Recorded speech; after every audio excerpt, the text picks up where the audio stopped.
오늘 주신 말씀을 가지고 하나님의 관점을 택하는 믿음이란 제목으로 함께 은혜를 나누고자 합니다.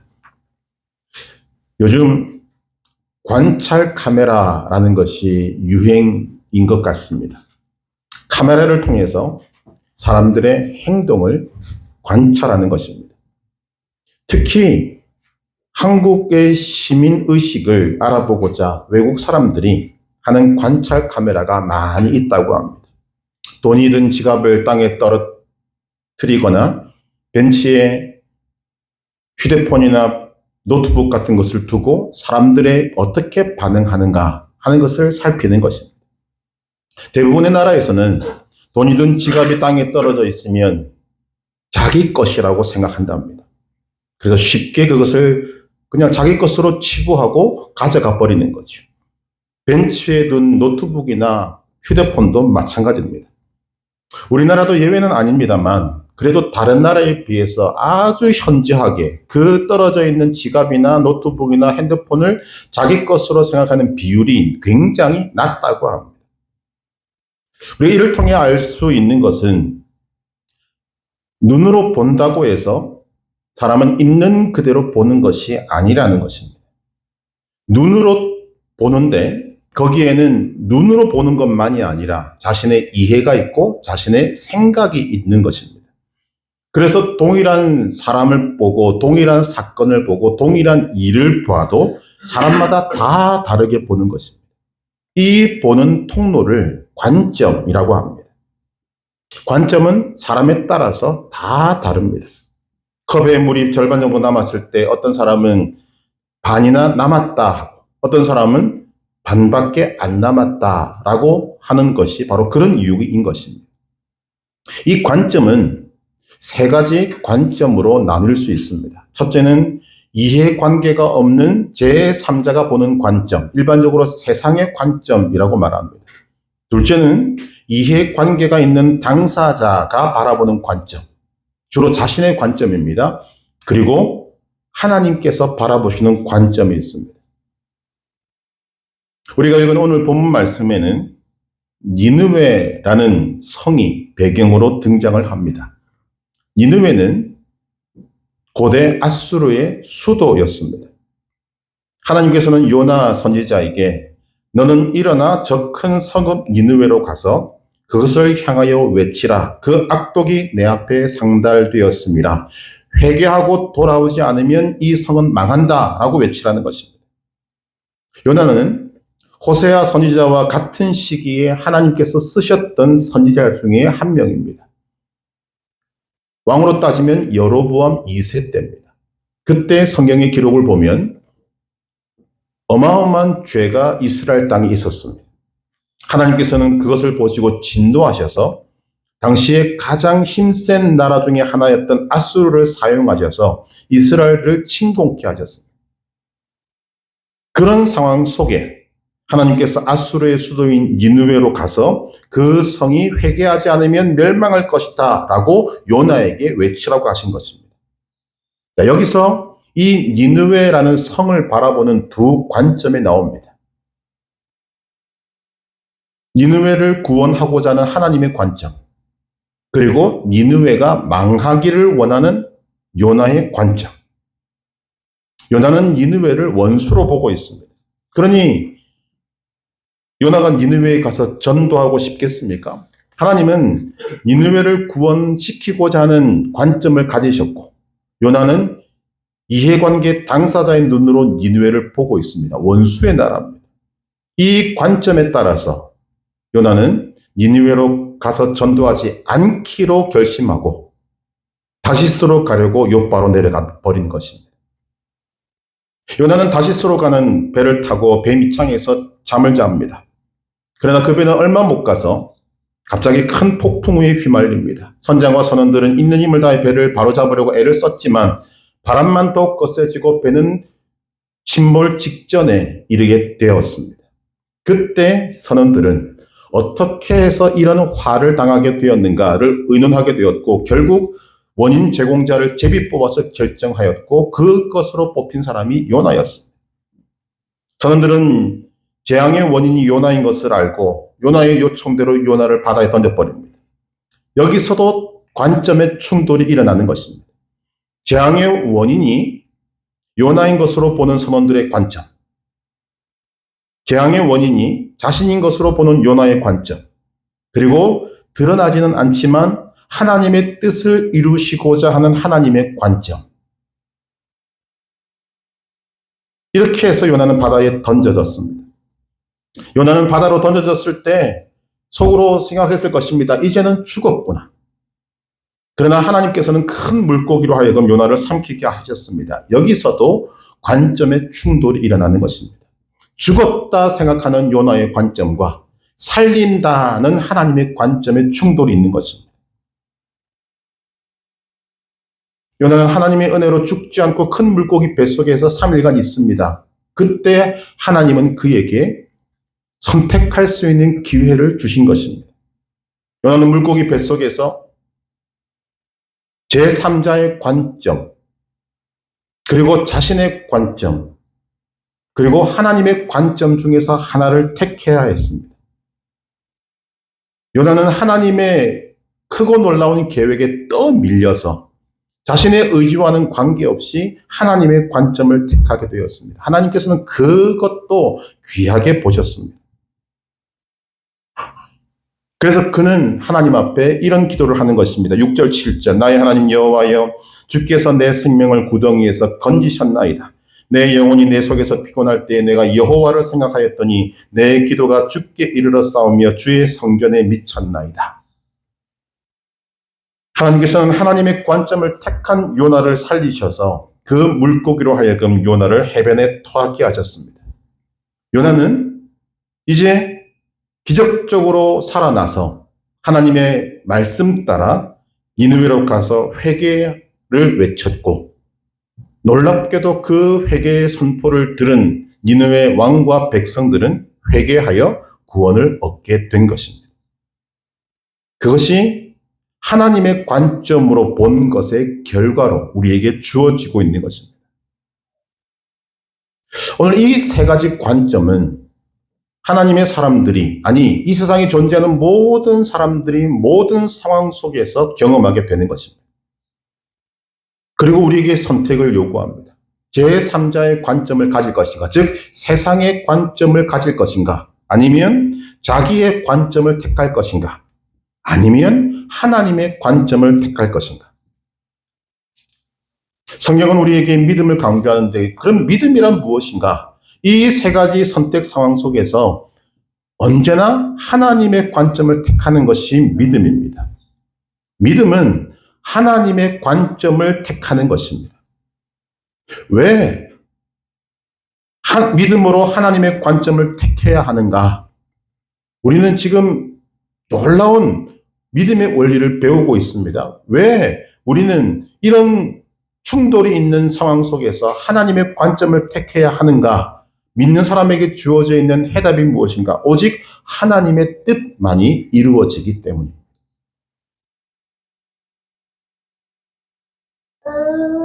이건 하나님이 정해놓으신 세상의 원리입니다. 그 하나님의 뜻이 이루어지기 위해서는 하나님의 관점으로 사람도 사건도 일도 볼 수 있어야 한다는 거죠.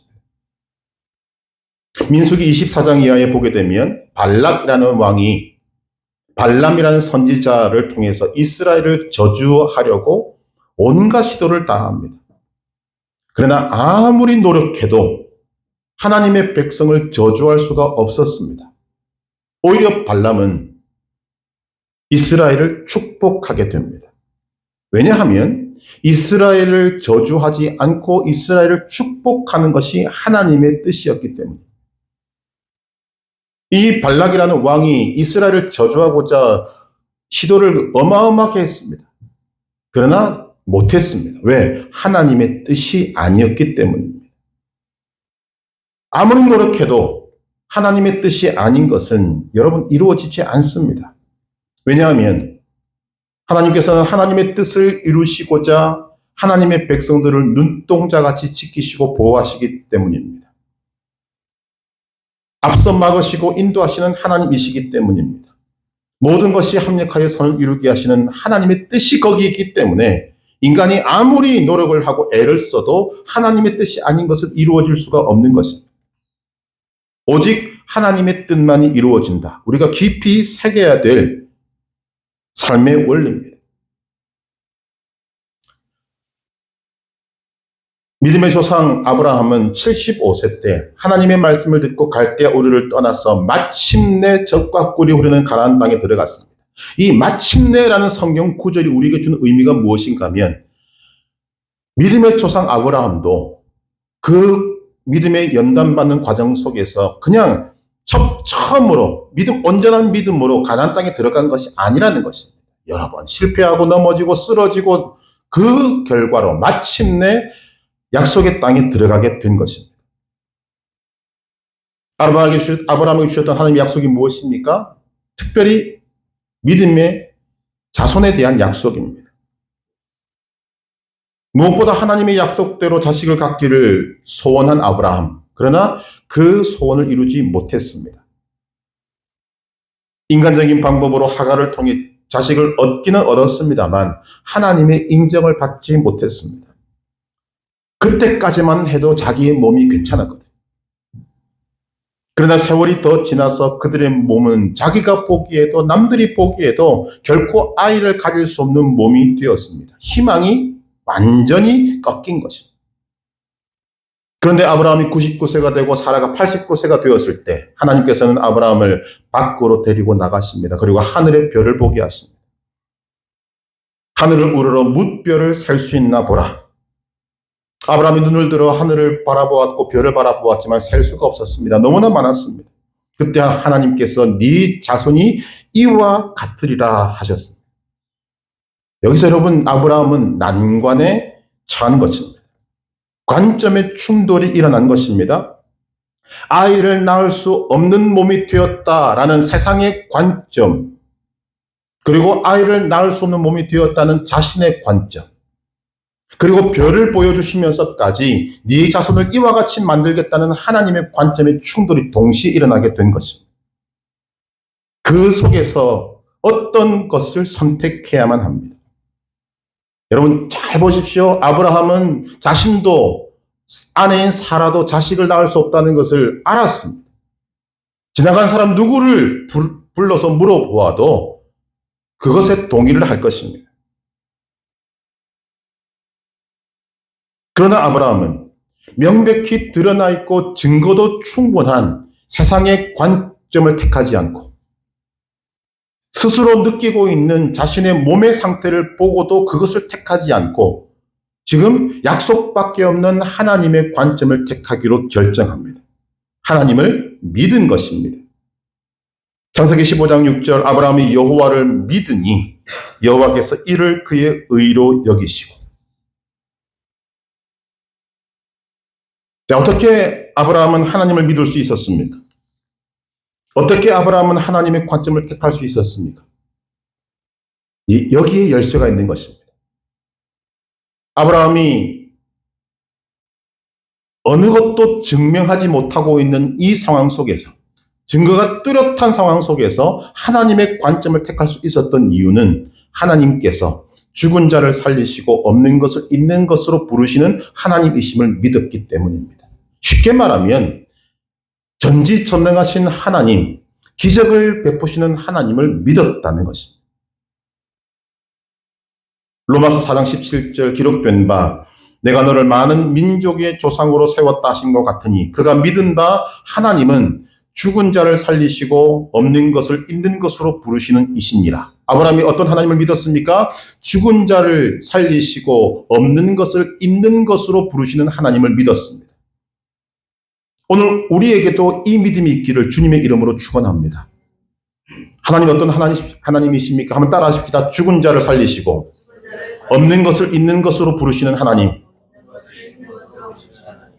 아브라함은 죽은 자를 살리시고 없는 것을 있는 것으로 부르시는 하나님을 믿었습니다. 그 믿음이 기적을 만들어낸 것입니다. 오늘도 새 관점의 충돌은 모든 사람에게 일어납니다. 그들이 모를 뿐입니다. 그리고 하나님의 뜻만이 이루어집니다. 이 원리를 아는 것이 그리스도인이고 이 원리대로 살아가는 것이 그리스도인입니다. 그렇다면 이 원리를 안다면 우리는 어떤 것을 선택해야 합니까? 하나님의 관점을 선택해야 됩니다. 그것이 믿음입니다. 주어진 우리의 상황 속에서 하나님의 관점을 택한다는 것은 여러분 치열한 전쟁이 우리에게 있음을 의미합니다. 왜냐하면 우리의 주어진 상황 속에서 하나님의 관점은 이치에 맞지 않는 것 같고 상식에 맞지 않는 것 같고 시대에 맞지 않는 것 같습니다. 솔직히 믿지 못할 수준으로 보일 수밖에 없는 것입니다. 그러나 그때 우리가 생각해야 되는 것, 이 세상에는 오직 하나님의 뜻만이 이루어진다는 것입니다. 그래서 그런 관점의 충돌이 일어나게 되었을 때 하나님의 관점을 택하는 사람이 지혜로운 사람이에요. 지혜로운 사람은 세상의 관점이나 자신의 관점을 받아들이지 않습니다. 오직 하나님의 관점을 바라보고 믿고 붙든다는 것입니다. 그 사람이 믿음의 사람입니다. 하나님의 관점을 받아들이려면 하나님을 알아야 합니다. 하나님을 알려면 말씀을 보아야 됩니다. 그 말씀 속에 나타난 하나님을 알아야 합니다. 배워야 합니다. 그리고 믿어야 합니다. 말씀 속에서 역사하시는 하나님을 통해서 하나님은 우리에게 내가 이런 존재다라는 것을 우리에게 가르쳐 주십니다. 그분이 죽은 자를 살리시며 없는 것을 있는 것으로 부르시는 하나님이시라는 것입니다. 아브라함이 그것을 믿었습니다. 이 말씀은 굉장히 의미가 있는 말씀입니다. 먼저 죽은 자를 살리시는 하나님. 하나님은 인간의 계획을 죽이십니다. 그래서 인간이 자신의 힘과 노력으로 이것도 해보고 저것도 해보고 하도 하다가 안 돼서 하나님 앞에 손을 들고 하나님 이제 내 힘으로는 안 됩니다. 나는 나의 희망을 장래 지내겠습니다. 하나님의 뜻대로 해 주옵소서 할 때 하나님의 인간의 희망이 완전히 죽어 있는 그곳에서 하나님의 계획을 다시 살려내십니다. 아브라함은 인간적인 희망이 남아있을 때 하갈을 통해서 이스마엘을 얻었습니다. 그러나 하나님께서 그를 인정하시지 않았습니다. 그 후에 아브라함이 100세에 이르게 되었을 때, 즉 모든 희망이 사라졌을 때, 인간의 모든 희망이 죽었을 때 하나님은 그때 하나님의 계획을 다시 살리시는 것입니다. 왜 하나님께서는 인간의 계획을 죽이시는가? 두 가지 이유가 있다고 생각됩니다. 첫째, 인간은 자기의 계획대로 되면 하나님께 영광을 돌리지 않습니다. 또 하나의 이유는 하나님의 뜻이 아님에도 불구하고 인간의 노력으로 무언가 이루어졌을 때는 심각한 부작용이 생깁니다. 지금 이삭의 후손과 이스마엘의 후손이 몇 천 년 동안 계속해온 싸움을 우리가 지금도 보고 있지 않습니까? 그것이 왜 생겼습니까?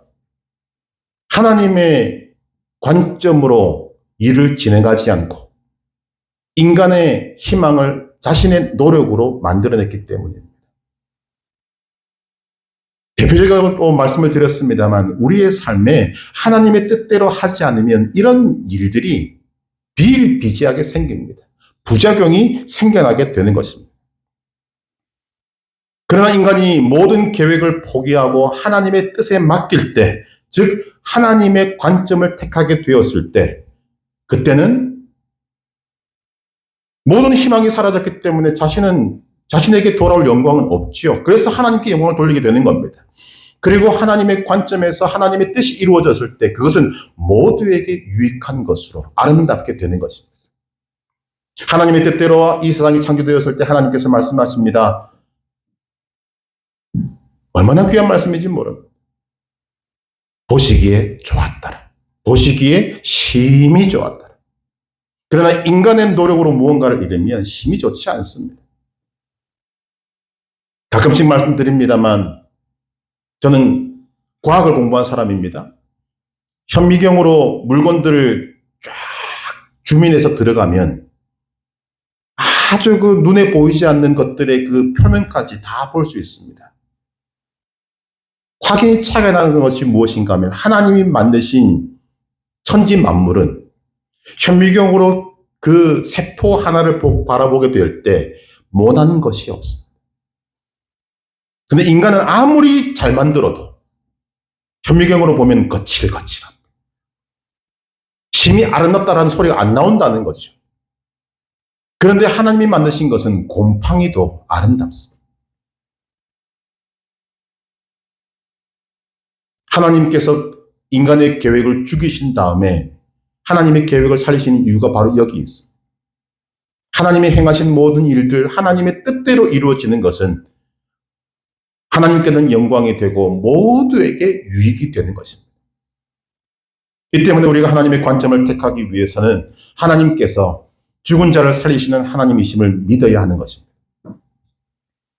또한 우리는 없는 것을 있는 것으로 부르시는 하나님을 믿어야 합니다. 없는 것을 있는 것으로 부른다라는 말은 소망의 믿음을 말하고 있는 것입니다. 히브리서 11장 1절 믿음은 바라는 것들의 실상이요 보이지 않는 것들의 증거니 여러분 이거 암송만 하시면 안 됩니다. 믿으셔야 됩니다. 그런데 그 믿음이 소망의 믿음이어야 한다는 거죠. 하나님은 우리를 늘 소망의 항구로 인도하시지 우리의 과거로 돌아가지 않습니다. 하나님께서 없는 것을 있는 것으로 부르시는 분이심을 믿는 사람은 그의 믿음이 소망의 믿음이 되는 것입니다. 그래서 지금 눈에 아무 증거도 안 보이고 귀에는 아무 소리 안 들리고 손에는 잡히는 것이 없을지라도 소망의 믿음이 있기 때문에 믿음의 고백을 하며 믿음의 고백을 선포하며 앞으로 전진해 나아가는 것입니다. 이런 사람이 하나님의 살아계심과 능력을 체험하게 되는 것입니다. 성경은 꿈이 없는 백성은 망한다고 했습니다. 하나님께서는 믿음의 꿈을 가진 사람, 소망의 믿음을 가진 사람과 함께 하십니다. 꿈을 상실한 사람은 하나님의 역사를 체험하지 못합니다. 하나님의 관점을 따르는 사람은 소망의 사람입니다. 없는 것을 있는 것으로 부르시는 하나님, 소망의 하나님, 미래에 이루실 하나님을 나타내는 것입니다. 이것이 우리가 오늘 우리의 삶에서 하나님의 관점을 택해야 될 이유가 되는 것입니다. 본문에서 니느웨를 바라보는 요나의 관점도 과거에 매여 있습니다. 이 나라가 우리의 원수인데, 이 나라가 우리를 침략했는데, 이 나라가 우리를 괴롭혔는데, 이 나라가 우리를 힘들게 했는데, 과거에 매여 있으니까 마음이 힘들고 어려운 것밖에 없습니다. 그런데 문제가 무엇인가? 해결할 방법이 없는 거죠. 그래서 하나님께서 니느웨에 가서 복음을 선포하라는 소망의 복음을 주셨을 때 도망간 것입니다. 요나가 다시스로 가는 배를 타서 풍랑을 만났을 때 선원들의 관점도 여러분 다 과거형입니다. 누구 때문에 무엇 때문에 이 풍랑이 일어났는가? 우리가 죽게 되었는가? 미래는 보이지 않지 않습니까? 미래를 풀어갈 힘도 능력도 없으면서 원인만 찾고 있습니다. 이게 인간의 모습이고 인간의 한계입니다.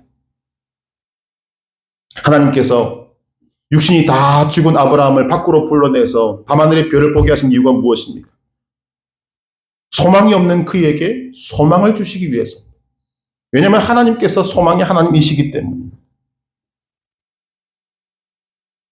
지금은 눈에 보이지 않고 귀에 들리지 않고 손에 잡히지 않지만 하나님이 정해놓으신 미래에 하나님께서 이루실 일들을 실물로 보여주시면서 아브라함으로 하여금 소망의 믿음을 갖게 하신 것입니다.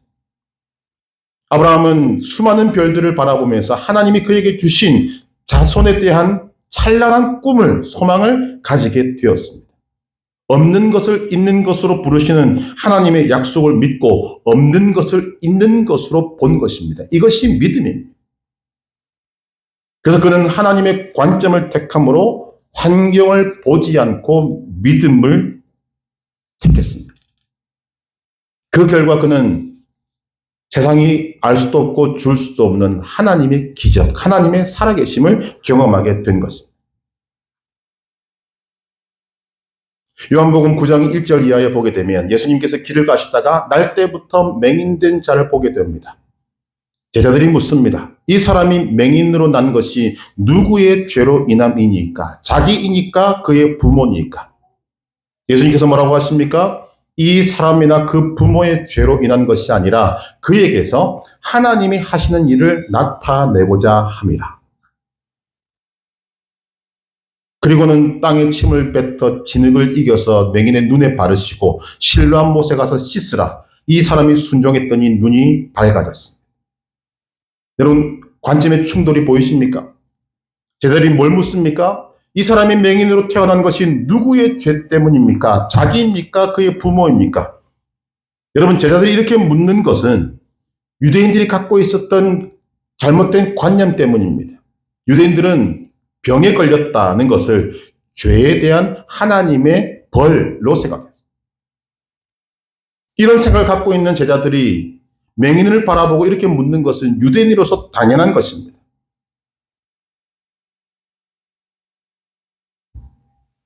이 제자들의 입을 통해서 우리는 세상의 관점을 볼 수 있습니다. 제3자의 관점이죠. 해결할 방법은 없으면서 과거에 미어 있는 것. 원인만 따지고 있는 것입니다. 맹인 스스로의 관점도 저는 마찬가지라고 생각합니다. 아무런 희망이 보이지 않지 않습니까? 얼마나 한탄하며 보냈겠습니까? 그때 예수님께서는 세상의 관점도 아닌 자기 스스로의 관점도 아닌 새로운 관점, 하나님의 관점을 나타내 보이십니다. 그에게서 하나님이 하시는 일을 나타내고자 하십니다. 거기에 우리는 그 일이 소망의 말씀인 것을 알게 됩니다. 자, 이제부터 이 맹인에게 하나님이 하실 일을 나타내시기 위해서다. 부모의 죄도 아니고 그 자신의 죄도 아니다. 과거에 매이지 마라. 이제부터 하나님이 이를 통해 일하게 될 것이다. 그리고 이루십니다. 이것이 하나님의 방법입니다. 하나님은 소망의 하나님이십니다. 하나님은 없는 것을 있는 것으로 부르시는 하나님이십니다. 하나님은 소망이 없는 자에게 소망을 주시고 그 소망을 이루어 주시는 하나님이십니다. 하나님의 관점으로 소망을 가진 사람, 그 믿음의 사람과 함께 하시고 역사를 베푸시는 것입니다. 우리가 이런 하나님의 관점을 가지려면 믿음의 결단을 내릴 줄 알아야 합니다.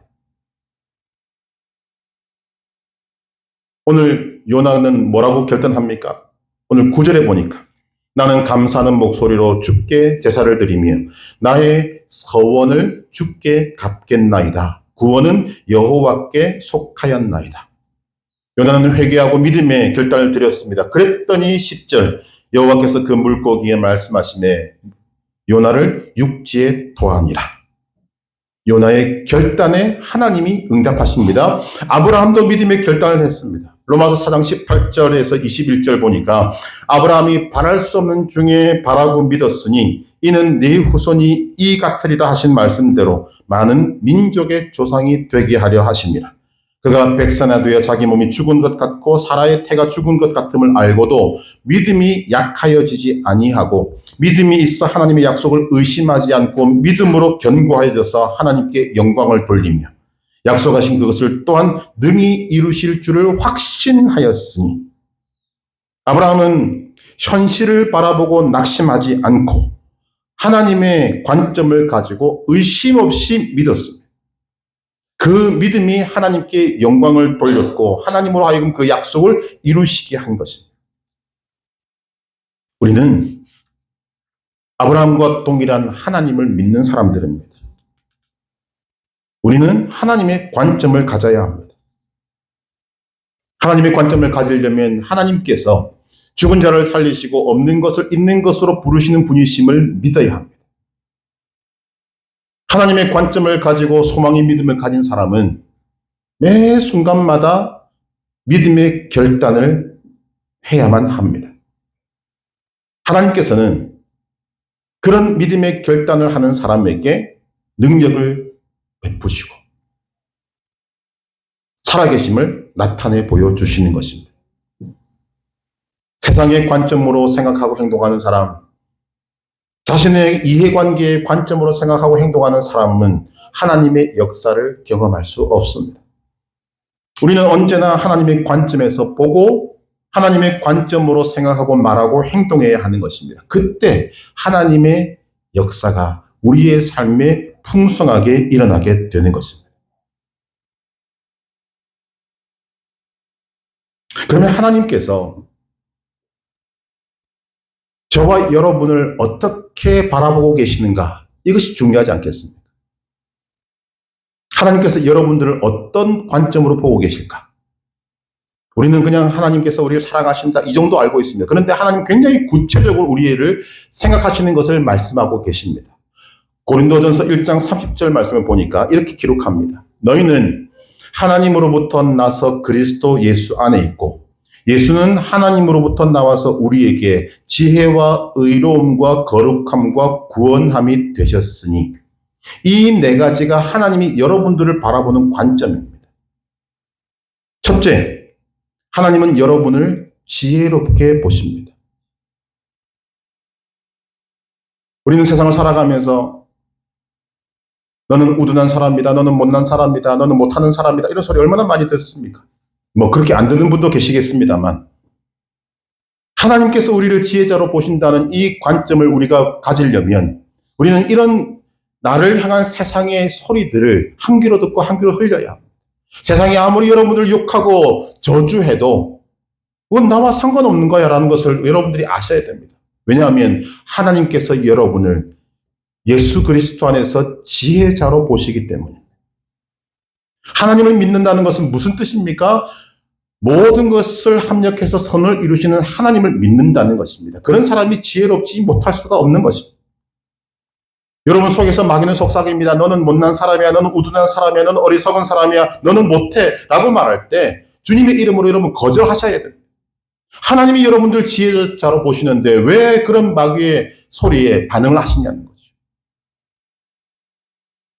하나님은 여러분을 지혜자로 보십니다. 두 번째, 하나님은 여러분을 의롭게 보십니다. 예수님을 믿어 구원받은 여러분은 하나님이 보시기에 죄인이 아닙니다. 물론 본질은 죄인입니다만 우리는 예수 그리스도의 구원의 옷을 입은 의인으로 보십니다. 왜냐하면 예수님께서 여러분의 과거, 현재, 미래의 모든 죄를 십자가에서 다 청산하셨기 때문입니다.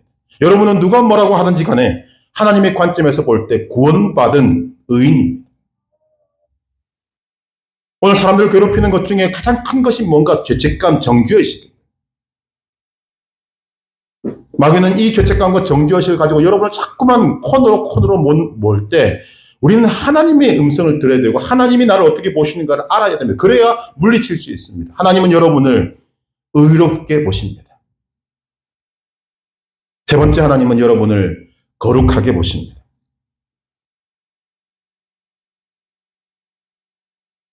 여러분 스스로 거룩하지 못하다고 볼 수 있습니다.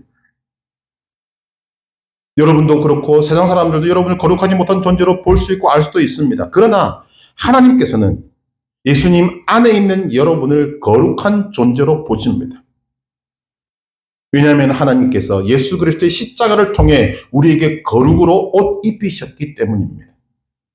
그러면 우리는 이런 모든 외부의 공격에 대해서 주님의 이름으로 막고 우리가 주 안에서 거룩한 존재가 되었다는 것을 확고히 믿어야 할 것입니다.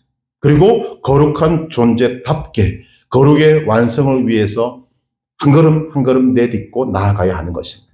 하나님께서 여러분을 거룩하게 보십니다. 네 번째로 하나님은 여러분을 구원받은 사람으로 보십니다. 마귀는 지금도 여러분에게 구원받은 여러분에게 속삭입니다. 너는 죄인이다. 너는 병들었다. 너는 저주 아래 있다. 너는 절망적이다. 우리가 하나님의 마음을 모를 때는 거기에 속아서 넘어갑니다. 정말 안타까운 것이 그것입니다. 예수님을 믿어서 구원을 받았는데 여전히 이런 마귀의 속삭임에 진리가 아님에도 불구하고 사실이 아님에도 불구하고 우리를 유혹하는 소리에 많은 사람들이 넘어가 있다는 거죠. 그리스도인에게 우울증이 웬 말입니까? 그리스도인들에게 굴파는 것이 웬 말입니까? 있을 수가 없는 일인데 하나님께서 우리를 구원받은 사람으로 보고 계신데 누가 정죄할 수 있습니까? 하나님께서는 예수 그리스도의 핏값을 지불하고 여러분을 구속하셨습니다. 여러분을 사신 것입니다. 예수님의 핏값을 지불하고 마귀에게서 뺏어온 것입니다. 정당하게. 그리고 여러분을 구원받은 사람으로 보시는 것입니다. 구원이 왜 우리에게 중요합니까? 구원은 곧 승리이기 때문입니다. 여러분은 예수님의 십자가로 말미암아 승리한 사람들입니다. 그리고 그 승리를 이어받아서 천국까지 가야 될 사람들입니다. 그러므로 하나님의 은혜로 예수 그리스도의 보혈로 구원받은 우리를 구원받은 사람으로 보시는 하나님의 관점을 가지고 믿음으로 승리를 외치며 나아가야 하는 것입니다. 다시 말씀드립니다. 하나님은 여러분을 어떻게 보십니까? 여러분을 지혜롭게 보십니다. 여러분을 의롭게 보십니다. 여러분을 거룩하게 보십니다. 여러분을 구원받은 사람으로 보십니다. 이런 관점으로 오늘 여러분의 삶에 충돌되는 모든 문제들도 볼 수 있게 되기를 바랍니다. 제가 목회하는 동안에 사람들에게 듣는 말이 뭡니까? 분명히 예수님을 믿는 사람인데 제게 돌아오는 말은 그겁니다. 목사님 너무 힘듭니다. 너무 어렵습니다. 참 안타까운 거죠. 분명히 힘들고 어렵습니다. 압니다. 그런데 그 상황을 세상의 관점으로 보고 있고 자신이 갖고 있는 관점으로 보고 있기 때문에 가장 중요한 하나님의 관점을 못 보고 있기 때문에 그런 소리가 계속 나오는 것입니다.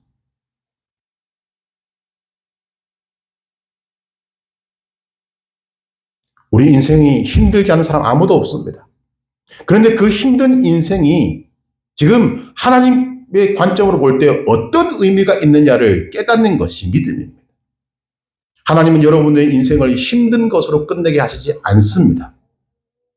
하나님은 여러분의 힘든 그것을 통해서 하나님의 뜻을 이루십니다. 그 뜻은 여러분을 유익하게 하는 것입니다. 여러분의 구원을 완성시켜가는 것입니다. 여러분을 거룩하게 만들어내는 것입니다.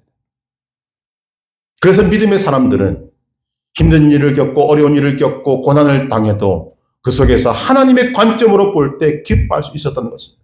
그리고 사람들에게 외치는 것입니다. 내가 기뻐하니 너희도 기뻐하라. 그런 고백이 바울의 고백만이 되어서는 안 되는 것입니다. 많은 사람들이 예수를 믿고도 구습에 젖어서 변화되는 삶을 살지 못하고 있습니다. 왜냐하면 예수님을 믿기는 믿는데 우리의 관점이 바뀌지 않았기 때문입니다. 여러분, 예수님을 믿으면서도 믿음의 관점을 가지지 못한 것은 이상한 일입니다. 우리가 세상의 관점, 제3자의 관점, 자신의 관점으로 살면 피곤하고 힘듭니다. 과거에 매이게 되고 해결점은 보이지 않고 해결할 능력도 없기 때문입니다. 그런 우리들에게 하나님은 끊임없이 말씀하십니다. 믿음으로 나의 관점을 가져라. 믿음으로 하나님의 관점을 가져라. 왜 우리가 하나님의 관점을 가져야 하는가? 계속 말씀드립니다. 하나님의 뜻만이 이루어지기 때문입니다. 반드시 이루어지는 것은 하나님의 뜻밖에 없습니다. 그래서 반드시 이루어지는 하나님의 뜻을 이루기 위해서는 반드시 하나님의 관점을 가져야 하는 것입니다. 하나님의 관점을 가지는 것이 믿음입니다. 하나님께서는 하나님의 관점을 가진 사람의 믿음을 보시고 일하십니다. 마태복음 8장 13절 뭐라고 하십니까? 네 믿음대로 될지어다. 여러분에게 주의 이름으로 선포합니다. 네 믿음대로 될지어다.